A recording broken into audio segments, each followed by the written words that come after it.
You are listening to InCites, produced by the University of New South Wales Law Society, a podcast dedicated to bring you an insight into law school, the legal profession, and legal issues.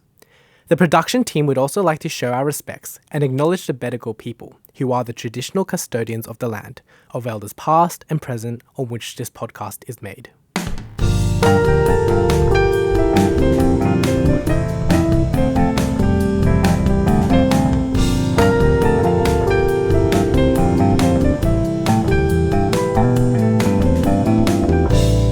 Joining us today on the podcast from all the way in the US is Dr. Asaf Lubin.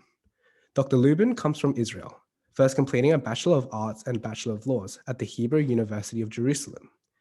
After attending Yale Law School for both his Masters and Doctorate degrees, he now focuses research on the intersection between law and technology, in particular regarding cybersecurity, information warfare, and internet governance.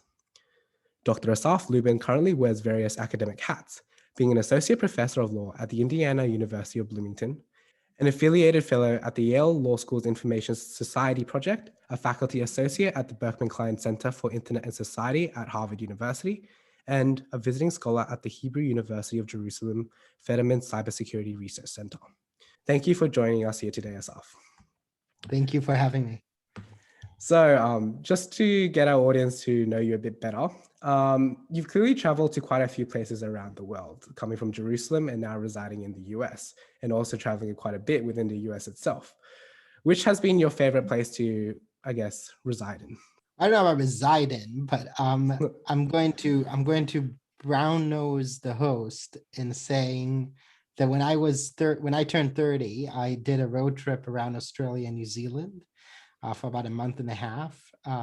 And we traveled anywhere from the Gold Coast and Brisbane to Sydney and Melbourne and also Queenstown in New Zealand. And that was certainly one of the best vacations I've ever had. And my husband, who's never been to Australia, it's one of our plans for me to take him there and show him everything that I saw when I turned 30. Did you have any assumptions going into Australia, or? I had the kind of things that every tourist has, which is I want to taste flat whites. I want to in Melbourne. I want to see a kangaroo, and I wanted to go into a bar and say Aussie, Aussie, Aussie. Besides those obvious things, I really came open-minded, and I get surprised to realize how, once you travel to a bunch of Western countries, you start realizing that they're all the same in some respects. And so it's so easy to travel to Australia. I haven't lived in the UK and haven't lived in the US and so on. The reason I asked that is because when I visited the US and it became very apparent to everyone around me that I was Australian, a lot of people seem to have very false impressions of what Australia is actually like. For example, for some reason, people actually think drop bears are a real animal. It was very, very shocking. I, for example, thought Tasmanian devils looked a particular way, and they look nothing like the cartoon version. So like the Warner Brothers Tasmanian devil. Yeah, exactly. Yeah. Another question that I had relating to your background as being a professor. So here at UNSW Law, the professors always say there are no silly questions. What has been the most funniest question that you've had to answer in class? Well, so I research intelligence regulation and espionage, and I'm a former intelligence analyst with the Israeli intelligence community.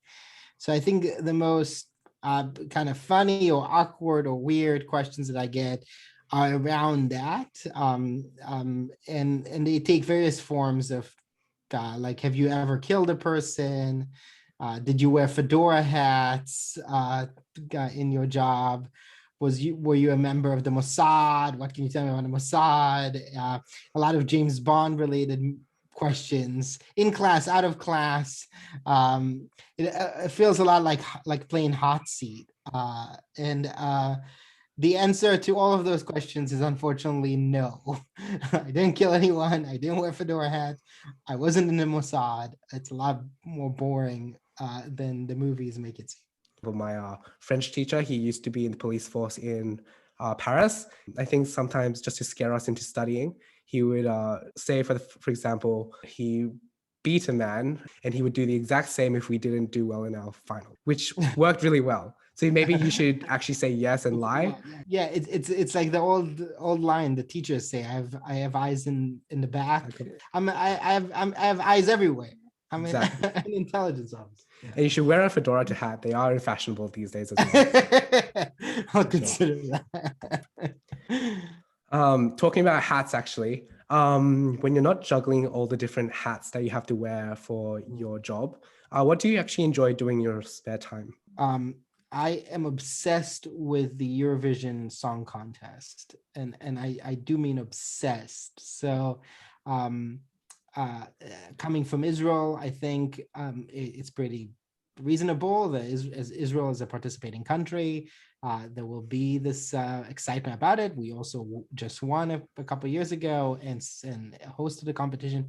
But here in the United States, it's extremely odd for people that I will know all the songs that ever participated, say, in the last decade, and that I remember certain statistical data about who won what year and so on. But for teaching international law, it actually works really well to highlight this as an example of how countries can go from World War II to using music as a way to resolve disputes in a peaceful way. There's actually a few, I think, Eurovision songs that are becoming really popular again because of TikTok. I'm pretty guilty of being very invested in TikTok these days myself. But I think one of the Israeli song that won a few years ago, the chicken song, if you remember. That's exactly. Neda. Yeah, exactly. Is that one of your favorite songs? Or well, again, she won and she's from Israel. How can I not exactly adore that? Yeah, no, totally. But we should talk about your TikTok obsession because you're giving all your data to the Chinese. That's a conversation right there. I have relegated the fact that if the local government is going to be collecting my data, I might as well give it as well to every other government out there. So I see. Well, that's an approach. That's certainly an approach. As you mentioned in your article, Blind Oracles, it's about giving everyone the ability to get as much information as possible in order to have a bit of an on-pass. Well, let me just say, destruction. Yeah, I'll say this about that. My approach about any new tech, and that could be a new app, or it can be a new Internet of Things, connected device, whatever, is that you really want to suss out what is its value to you and how much will it better your life. And if the value is only marginal, then consider that the potential harms to privacy and data protection and cybersecurity could be quite vast in the aggregate sense. And so I don't know how many, especially people of your generation. I think I'm young, but I'm not that young. Do that balancing test every time they download a new app. For 2 seconds, just like the app that made you look old, that Russian app that stole all your data and gave it to AI generation in Russia. It serves a momentary excitement as you see what you look like when you're 60, and so much potential harm. Actually, just in regards to that, what is your kind of benchmark in terms of assessing whether or not something is worth it? It's easier for me to identify technologies that I don't. So I'll give you another example. People now implant chips into the palm of their hands so that they can swipe their hand in front of doors to enter in lieu of taking it, the card out of their wallet, say, to do the same thing. And here's an example of where, oh my God, you'll have to take out your card from the wallet. What a horrendous expectation. So there's like certain things that I don't think the value we gain from, in this case, a surgery, even if it's a relatively mild surgery, so surgery, it's still implants, is exactly where one needs to engage in those analysis. And ultimately, it's a subjective review. It's really about efficiency, quality of life, how much will it save you time, or how much will it give you enjoyment, is the kind of things that you should think about, but seriously. Well, according to my phone usage, TikTok is currently at 4 hours a day. So maybe it is getting a bit more But you worth see, it. one needs to distinguish between enjoyment and obsession and like addiction. And so, and it's not always clear which one it is. I thought today we were trying to interview you, not about me and my TikTok addiction, but You're right. we'll continue.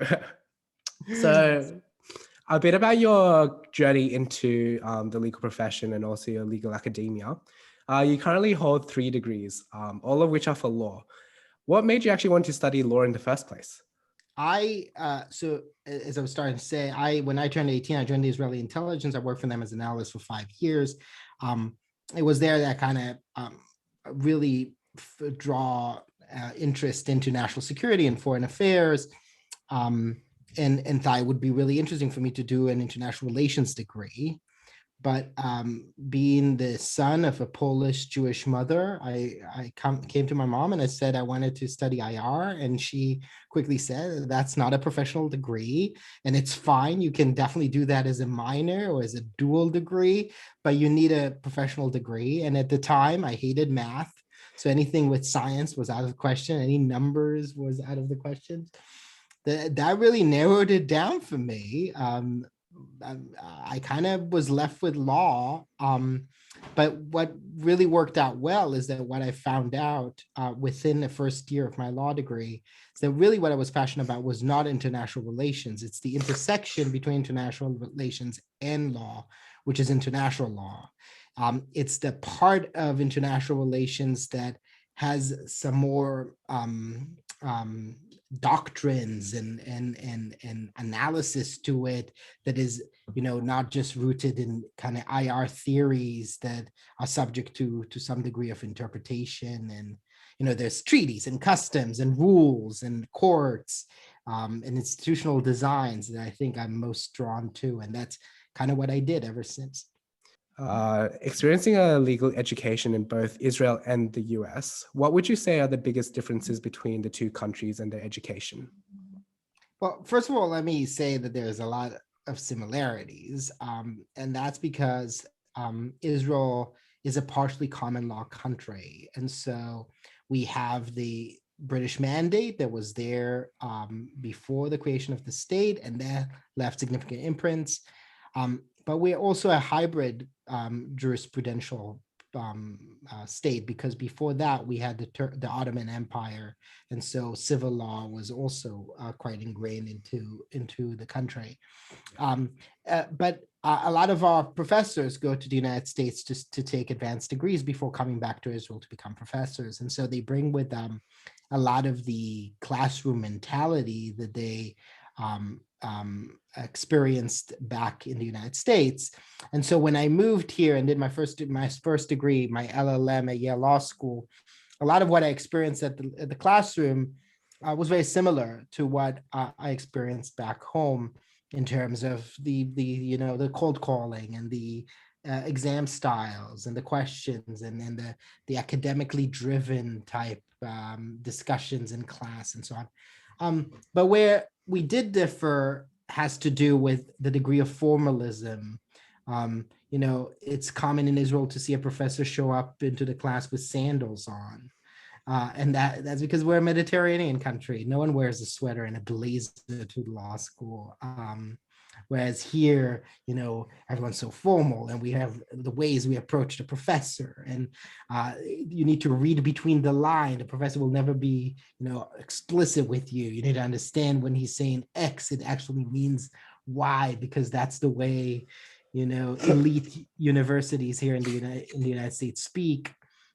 So those were the kind of cultural differences that I had to learn about since moving here. What were also some of the challenges you faced moving to another country in order to pursue your education?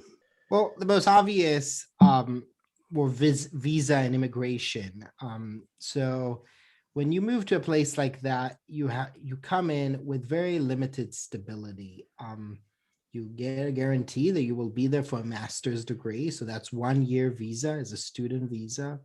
But then no one guarantees to you that you will be accepted to a doctoral degree. And so you move with all your stuff, essentially moving to a new country, and you don't know what the future will hold. And each process like that requires further visa applications, further wait times, further procedures, further flying back home to be interviewed at a consulate.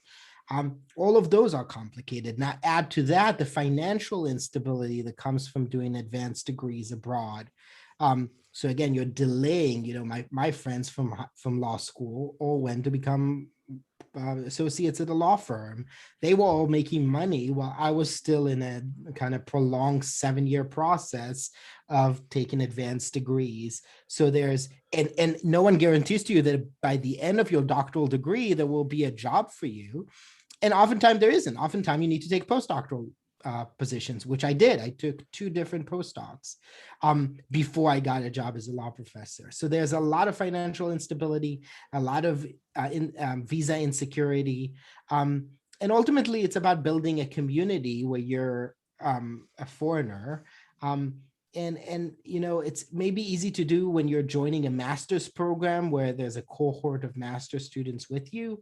But once you are advancing to an advanced degree, or once you're looking for postdocs, those numbers dwindle down. And now it's about who are you fostering relationships with, and how are you building a community for yourself? Now, I'm proud to say that when I started my postdoc at Harvard is when I met my husband, who was finishing up his Harvard law degree as an American here. And ultimately, after 2 years of dating, we got married. And so it can't happen, but it was I'm very happy about where I am now, but throughout the journey, there were a lot of moments of insecurity and fear and anxiety and concern. How come you decided to become an academic instead of following maybe some of your colleagues in going down that road of becoming a big law associate? Yeah, I think it always rooted in the fact that I always wanted to be an educator. So even when I was working for the Israeli intelligence, a lot of what I did towards the latter years of my service there was that I was running their training courses to new cadets. There's something about education that really draws me in fact, a little bit even more than the research, which I'm also happy to do. I think it's really great, but there's something about teaching that I'm really passionate about. And so I think that if I wasn't a law professor, I'd probably be a high school teacher. And it is for that reason that academia kind of naturally drew me in. And it doesn't hurt that it allows me to be a teacher about the things that I'm passionate about. So I'm still able to advocate for policy changes in my writing and in my classroom. So I'm not giving up those topics that originally drew me in, but I'm doing it in an academic setting where, I'll be a little crude about it. There's something about a classroom environment where there's a captivated audience. They have to be there. And I get to perfect a set. Ultimately, what is a classroom? I teach the same subject over and over again, year after year. I know exactly where my punchlines are, and I keep hitting them. So for me, I come in, I perform in front of a class. I get to engage with students who kind of threw me curveballs and off my script. And I get from time to time to respond off the cuff, but ultimately it's a performative practice that I think is really exciting for me. Now, just getting to a bit about your actual research. Your biography stated that your work is particularly inspired by your previous experience as an intelligence analyst with the Israeli Defense Force. Do you mind explaining what this role was and what it was like in the IDF? Yeah. In Israel, it's mandatory to do military service. And in lieu of traditional military service, like my brother, who was a tank commander, I was selected to go into intelligence. And what that meant is that at the front end, I had to sign for longer. So instead of the traditional 3 years that boys do in the Israeli military, I did 5 years as an intelligence analyst.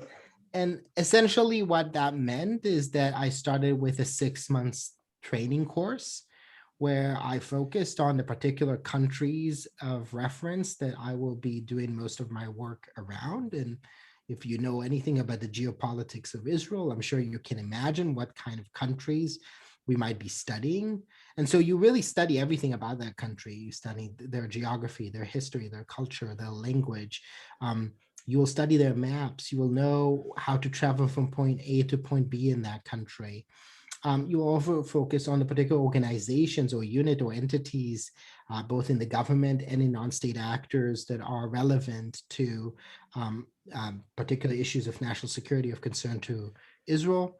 And then the majority of your career will be spent in developing intelligence memos. So essentially, you will be creating dossiers or briefs addressing particular kinds of issues raised by policymakers that are of relevance for Israel's national security. And it's an act of puzzle piecing. You'll be listening in to particular kind of intercepted communications, orally or text or emails, and you'll try to put all of them together in a way that makes sense. And oftentimes, guess what? It doesn't make sense. It's like trying to put a puzzle together where you're missing 2/3 of the pieces. So you get this general grid, and you're trying to fill the gaps with what are inferences. And I think that is the really hard part of what intelligence is about. And there's all kinds of ways to do it in an effective way. It's really a trade craft that one needs to master. It was, doing that is really what kind of thinking back about those 5 years is really what drove so much of my research ever since, because I think there's so much about this practice that is A, unknown to many people, and B, kind of walks the line of kind of varied ethical questions that I'm sure we can talk about if you're interested, that merits further conversation and research. For sure. And as well, just a bit of a clarification question. How old were you when you first joined the IDF? 18. And so I left the IDF when I was 23. As an 18-year-old, you were already basically intercepting communication. But that's not as, at 18, Israeli boys and girls are tank commanders. They fly jets, at 18 and 19 and 20.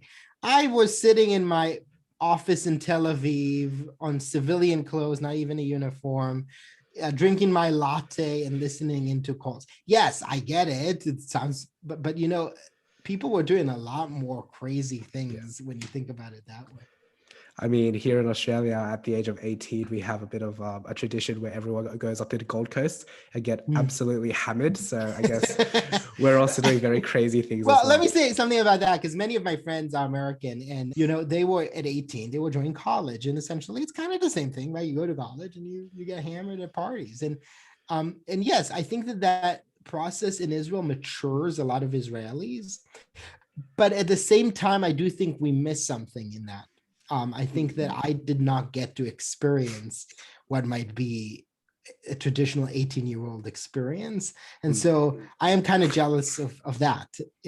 And during this time when you were part of the IDF and conducting that espionage, did you personally have any, I guess, moral questions that you were asking yourself, or did you mainly? Not at the time. And I think that is what really focused so much of my thinking.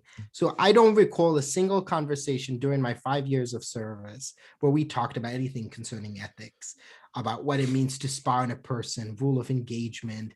I don't, put aside ethics, I don't remember a single conversation about law. What law applies to what we were doing. No one was talking to us about the right to privacy, the right to data protection, the International Covenant on Civil and Political Rights. And it is because of that I have focused so much of my time after finishing my time there, thinking more once I started studying the law about what now with my newfound vocabulary, what do I think about some of the operations that I did then? And it's not to say that I think that we ever crossed a clear black line, but it is to say that I think that there is a conversation lacking, at least in the Israeli intelligence, though in parentheses, I will say that this is common across other intelligence agencies around, especially, with the rank and file, about ethics, about rules of engagement, about privacy, about surveillance, in a broader sense, and that's really my doctoral dissertation. That's what I wrote my dissertation about. Your first-hand experience really comes through most of your papers.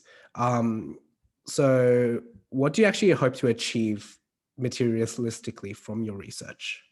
Yeah, first and foremost is I'm trying to generate a conversation where a conversation is lacking. It just doesn't exist. So many international lawyers assume that spying is an extra legal construct that exists outside the realm of the law. It's neither legal nor illegal. It is in that sense that they are essentially treating it under the same way that we might have in the past treated war. Cicero said, when the cannons roar, the muses are silent. So we're now told that when the intelligence officers connive, the muses are silent. And I think that those kinds of arguments are not conducive to the kind of rule of law, human rights centered environment that we're currently living in which espionage has been covered in wrapping paper and put to the side as kind of excluded from this movement, from this shift in rule of law and legalism. And I think that needs to change. And so a lot of my proposals in literature are about these kinds of policy regulation, but one that is done not from a naive kind of overtly optimistic idea about what the law should be. I spent 5 years working for an intelligence agency and then spent a year at Privacy International, an NGO that sues governments for their spying. So in a 10-year time span, I like to say that I've went from working for a spy agency to suing the spooks. And it gives me a unique voice that I hope is more centrist, that is often lacking in the conversation, which is the fights between security experts and privacy experts. And I think that's the kind of centrist viewpoint that could generate better regulation and better policy changes. With a lot of the research in relation to espionage and stuff, it seems very reactive just because innately the way espionage works is that you kind of want, in order to do your job well, you kind of not want to get caught. How do you become, I guess, a bit more proactive in terms of, I guess, some of the policies that you could come up with? So 2 things about that. One is that I do challenge the premise a little bit. It used to be the case that secrecy was this hindrance to our ability to regulate proactively, but I don't think we live in that world anymore. It's not the Cold War era anymore. We live in the age of intelligence legalism. That is to say that so much of the practice is now regulated with statutory regulation, first order rules. Intelligence agencies are coming into the spotlight because of whistleblowing, or because of freedom of information requests, or because of certain mandatory disclosures, or simply because of peer constraints by other intelligence agencies. So, for example, a famous case in the Court of Justice of the European Union is called Schrems 1 and Schrems 2. The case centers around a reluctance to share data from European centers to American centers because American intelligence regulation is subpar to the European equivalent. So lo and behold, a Court of Justice of the European Union is standing as an assessor of the quality of regulation of a sister state's intelligence apparatus. And I think that that's fascinating and is the kind of a reflection of the tides of the time that we're currently in. And so to challenge the premise, I do think that things are a lot more known than they used to be. But that's only one part of it. The other part of it is to say, yes, I agree with you that sometimes our regulation would be reactive, The way I describe it in my dissertation, it's almost like glitches into the matrix, where intelligence is constantly around us. There's always intelligence operations, but we can't see it because we live in the matrix. But every now and again, there's these glitches. Say a Snowden comes out, right, and dumps all this information, or WikiLeaks comes out. And all of a sudden, we get a glimpse into the other side. We get to see the machines that we're connected to, quite literally. And it is in those moments that we have an opportunity to what I called a constitutive moment, an opportunity for an reactionary and expedited reshaping of our regulations to take into account new evolutions in surveillance technologies or new evolution in intelligence practices. And there's nothing wrong with law being at times reactionary, so long as we can seize on this political moment, bring all the relevant actors together, the rule prescribers and rule adjudicators and rule appliers, the NGOs and the academy and the judges, to an opportunity to actually articulate something smart about what we've just witnessed. And oftentimes these intelligence episodes are disclosed and no one says anything about them, and they kind of go away, and we missed an opportunity to actually regulate affirmatively in that space. But just regarding that, would it be possible as well, even if you seize the opportunity to regulate, that it is not until the next time one of those glitches in the matrix occurs again that you actually see whether or not the regulation was taken positively or negatively?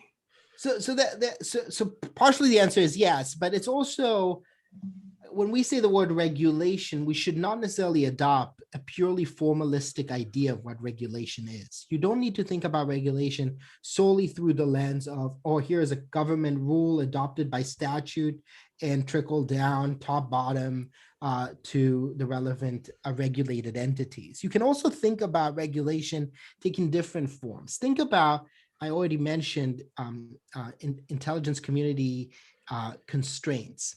So if I, intelligence agency A, want to collaborate with intelligence agency B might tell me that you need to meet a certain threshold or bar, or do certain things a certain way for them to agree to collaborate with you.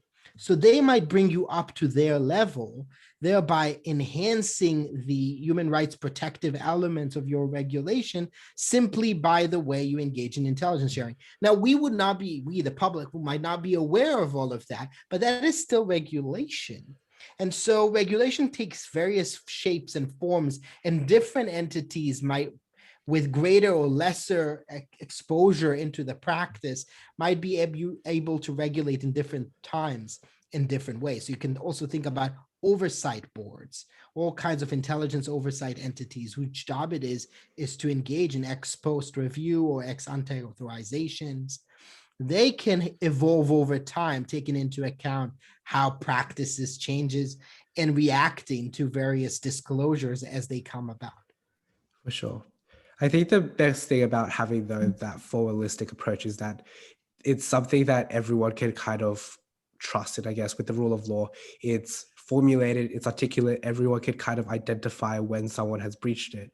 But when you're, I guess, putting trust into the system itself and having all those boards and overseeing authorities, I think it requires citizens to have a lot more trust. So that is where I accept your premise. That is to say, going back to your original question, yes, something is unique about intelligence, which by its very nature requires some degree of secrecy, that we must accept also a broader non-formalistic expansion of our idea of how to best regulate this practice, given that we cannot just bring the entirety of it into the spotlight. If this was just criminal investigations and could have been regulated through the same way we regulate our criminal procedure system, then that would have been great. But that's precisely the reason why national security investigations are different than criminal investigations. That requires us to expand our horizons about regulatory solutions.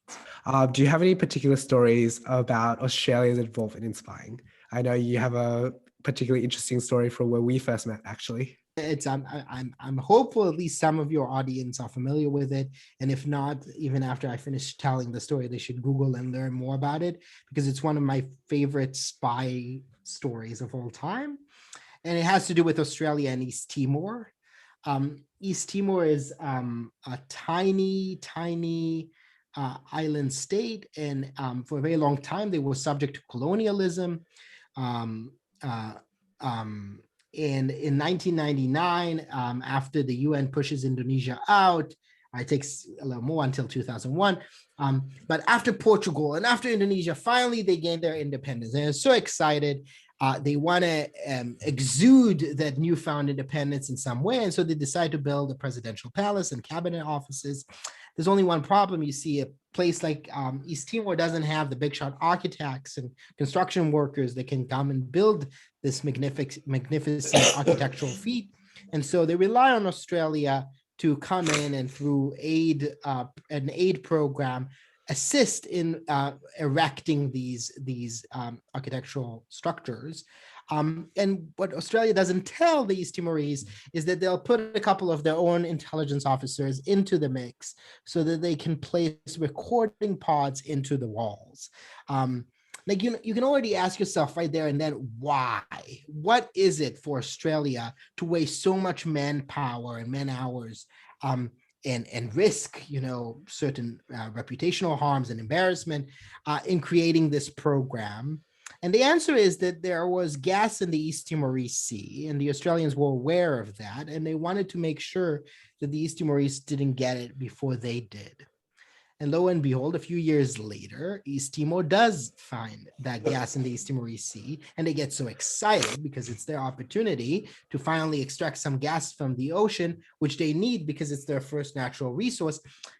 There's only one problem, of course. They don't have the big shot gas extraction professionals who can come and take the gas out of the water. So guess what? They return back to their friends from across the pond and ask the Australians to come sign a contract with them, an agreement whereby Australia will take some extract of the gas and they will get a share of the revenue, and East Timor will be happy.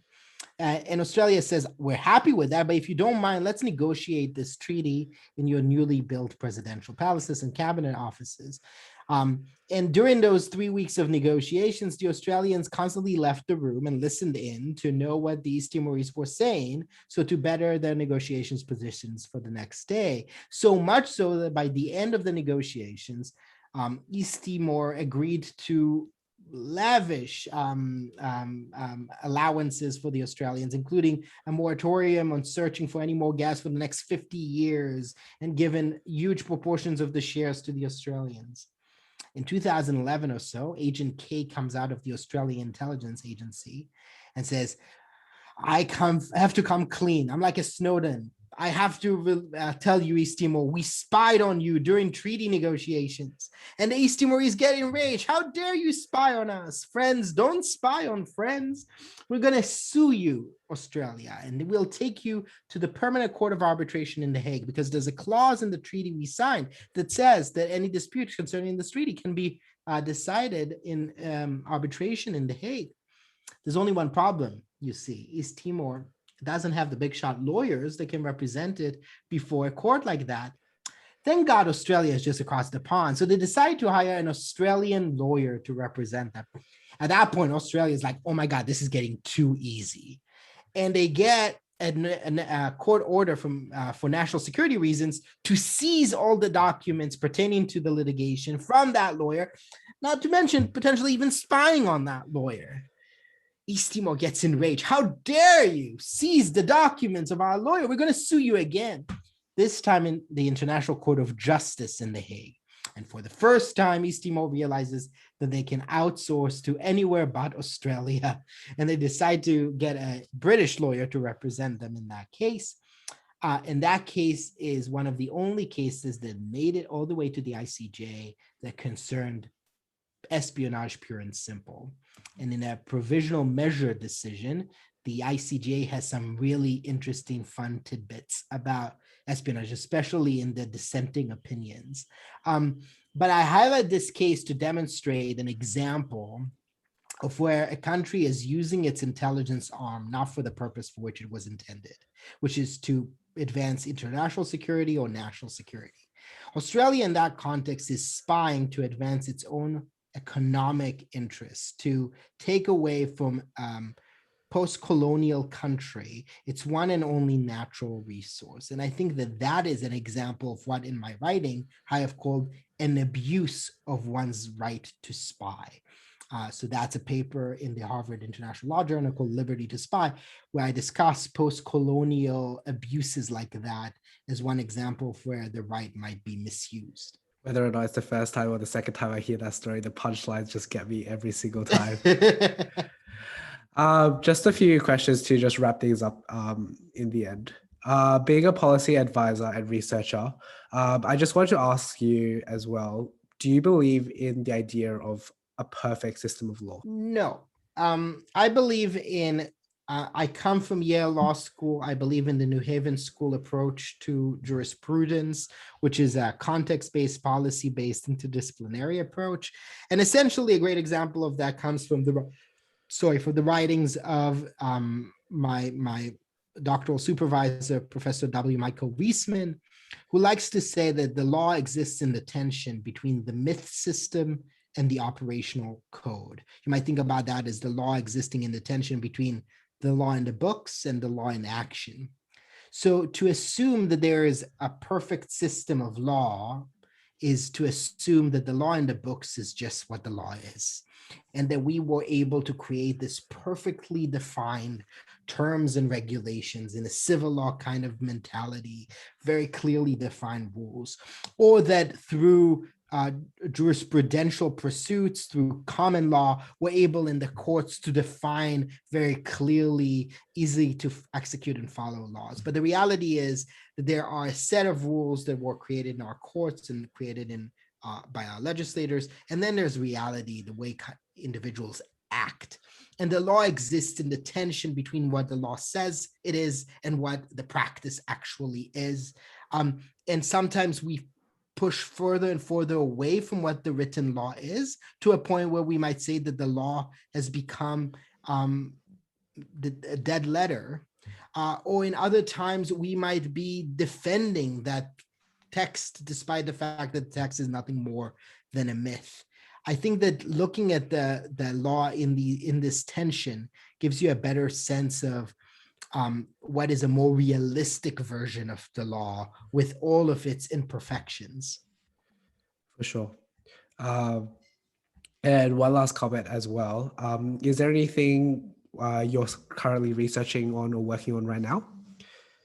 Yeah, so I'm currently co-editing a book for the NATO Cybersecurity Center, the CCDCOE, which is a book about the application of the rights to privacy and data protection in times of armed conflict.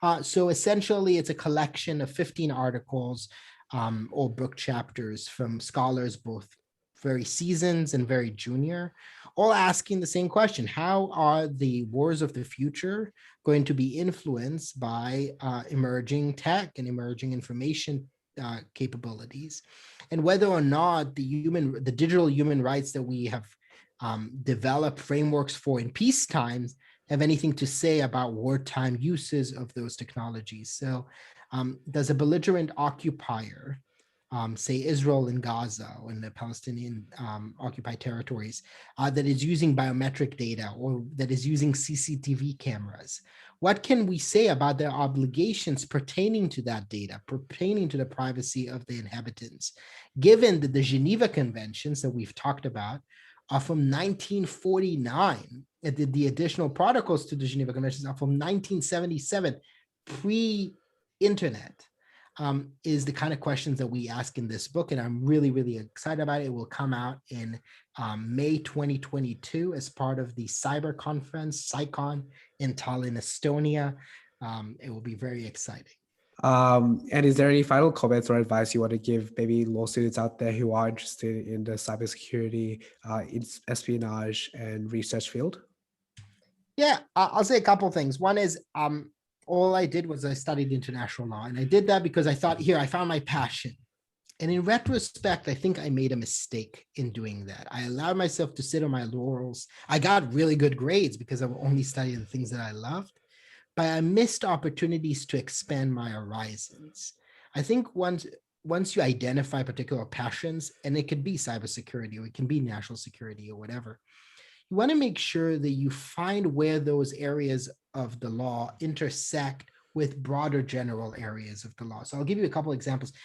One of the things that I study right now, and that I've written a lot about, is cyber insurance. It's insurance for potential cyber harms. Now, this thing, insurance law, is something I never studied in law school. But in retrospect, I probably should have taken insurance. At the time, it sounded like the most boring and dull class I could ever take. But in retrospect, now that I study torts and cyber in the context of cyber harms and so on, cyber offensive operations, Russia, China, wars, whatever, I started to realize that insurance law and the theory behind it could actually teach me a lot about how we can mitigate potential kinds of cybersecurity harms. And so in retrospect, I wish I took insurance law in law school. And so this is what I'm trying to push you to think about. Think about where the things that you're interested in intersect with other areas of the law you might not be generally interested to study, and make sure you utilize the most of your 3 years in law school, because they go by, or 4 years, depending on where you are, because they go out really, really, really quickly. Thank you so much for giving that advice and for giving also your time today. Thank you for listening to InCites by UNSW Law Society. If you have enjoyed this episode, please subscribe to our podcast so that you don't miss out on any future episodes.